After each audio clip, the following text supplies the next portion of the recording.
બનાસકાંઠા જિલ્લાના પાલનપુર શહેરમાં નવા બસ સ્પોટ વિસ્તારમાં રાત્રિના સમયે થયેલી મારામારીનો એક વિડીયો સોશિયલ મીડિયા પર વાયરલ થયો છે।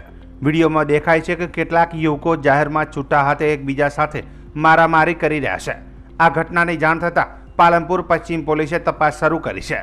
જોકે હજુ સુધી એ સ્પષ્ટ થયું નથી કે આ વિડીયો ક્યારનો છે અને મારામારીનું ચોક્કસ કારણ શું હતું। પોલીસ વિડીયોમાં દેખાતા લોકોની ઓળખ કરવાની કામગીરી કરી રહી છે। પોલીસે જણાવ્યું હતું કે આવી ગેરકાયદેસર પ્રવૃત્તિઓ સામે કડક કાર્યવાહી કરવામાં આવશે।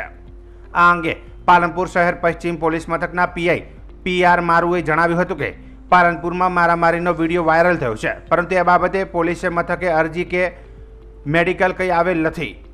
પોલીસ અને સર્વેલન્સ સ્ટાફ જિલ્લા પોલીસ વડાની સૂચના મુજબ આજુબાજુના CCTV જોવે છે, આજુબાજુના લોકોની પૂછપરછ કરી રહી છે। જો કોઈ એવું અસામાજિક કૃત્ય થયેલું હશે તો તેમની સામે કાયદેસરની કાર્યવાહી કરવામાં આવશે તેમ જણાવ્યું હતું।